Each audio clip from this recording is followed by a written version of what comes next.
सुनाऊं जी? बहुत गजब की। चारों वर्णों को क्या धर्म पालन करना चाहिए, उनका धर्म क्या है, ध्यान से सुनो।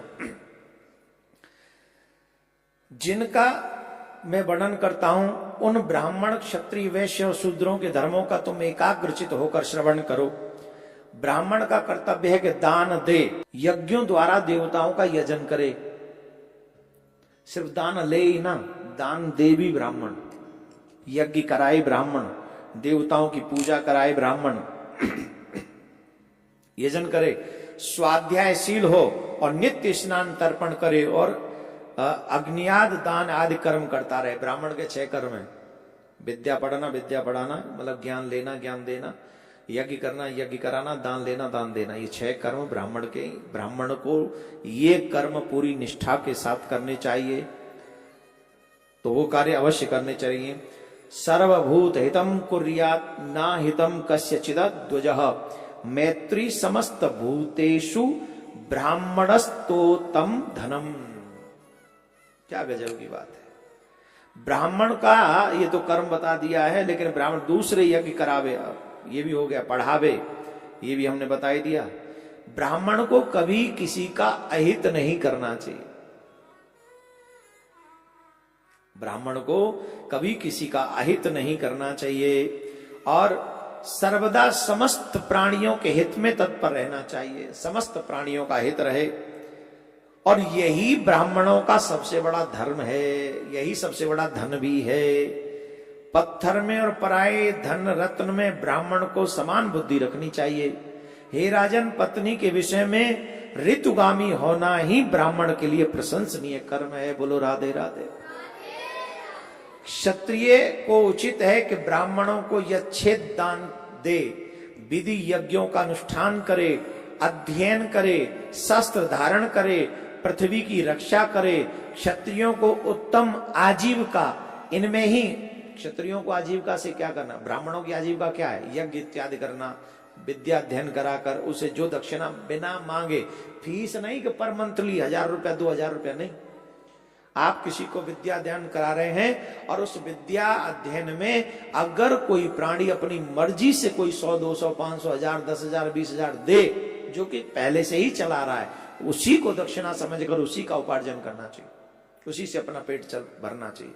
यज्ञ कराना चाहिए, लोगों के यहाँ जा जाके यज्ञ कराए, जिससे देवता लोग तृप्त हों, देवता लोगों को बल मिले। ये आजीविका है ब्राह्मणों की। क्षत्रियों की आजीविका क्या है? हाँ, ब्राह्मण की रक्षा करे, धर्म की रक्षा करे, हाथ में शस्त्र ले।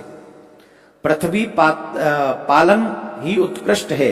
पृथ्वी पालन से ही राजा लोग कृतकृत्य हो जाते हैं, क्योंकि पृथ्वी में होने वाले यज्ञादि कर्मों का अंश राजा को मिलता है। जो राजा अपने वर्ण धर्म की स्थिर रखता है, वह दुष्टों को दंड देने और साधु जनों का पालन करने से अपने अभिष्ट लोक को प्राप्त कर लेता है। हे नरनाथ, लोक पितामह ब्रह्मा जी ने वैश्यों को, ये हो गया वो राज्य से, जैसे राजा लोग राज्य करते हैं तो टैक्स वगैरह उनकी आजीविका हो सकती है, उससे वो कमा सकते हैं। वैश्य लोगों के लिए है पशुपालन, वाणिज्य और कृषि, ये कार्य वणिक को करना चाहिए। अध्ययन, यज्ञ, दान, नित्य नैमित्तिक कर्मों में अनुष्ठान उनका बना रहे। और जो अन्य शूद्र इत्यादि लोग हैं, उनको इन सभी कार्यों के साथ साथ अपने कल्याण के लिए, श्रेष्ठ कर्म करने के लिए प्रेरित उनको किया गया है। इनके अतिरिक्त समस्त शूद्र कर्तव्य यही है कि दुजातियों का प्रयोजन सिद्धि के लिए कर्म करे, उसी से अपना पालन पोषण करे, अथवा आपातकाल में जब उपाय से जीविका निर्वाह न हो सके तो वस्तुओं को लेने, बेचने अथवा कारीगरी का कर्म करने का निर्वाह करे। आपने देखा होगा जो कारीगर होते हैं, और आजकल तो कारीगरी बहुत अच्छी अच्छी हमारे भारत देश में होती है, तो ये उन लोगों की आजीविका की व्यवस्था है। सेवा धर्म इसको कहा गया है। लेकिन सभी मनुष्यों को क्या करना चाहिए? अभी 5 मिनट हुए नहीं, अभी 4 मिनट हुए, 1 मिनट बाकी है, और 1 मिनट में सभी मनुष्यों का धर्म सुनो।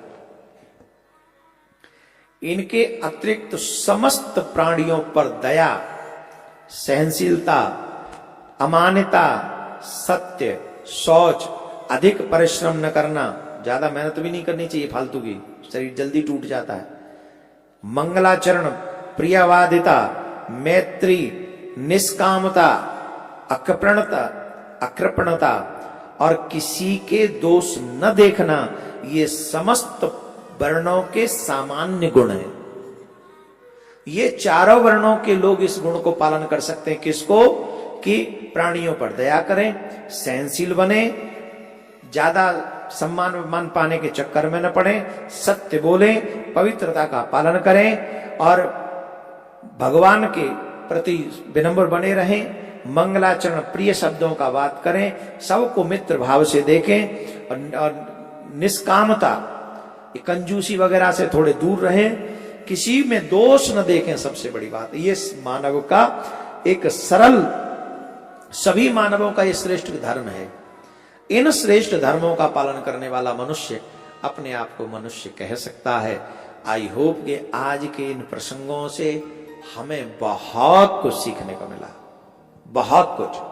तो आप इसको अपने जीवन में धारण करें, जो शुभ से शुभ हो सकता हो वो शुभ से शुभ करें, परोपकारी बने, परमार्थी बने, ईर्षा द्वेष से दूर रहें, दूसरों की निंदा न करें, चुगलखोर न बने और भी श्रेष्ठ अच्छे कार्य भगवत भजन करें, ईश्वर को अपने चित्त में बसा के रखें, गुरु की आज्ञा का पालन करें, गुरु के दिए हुए मंत्र में सच्ची निष्ठा रखें। वो कल्प वृक्ष से भी बढ़कर है, वो भगवान से भी बढ़कर है, भगवान का नाम। उस मंत्र में इतनी निष्ठा रखो कि भगवान तुम्हारे आगे पीछे घूमे, माथे पे तिलक, गले में कंठी, हाथ में कलावा, मुख में भगवान का नाम। यही है सच्चे चेला की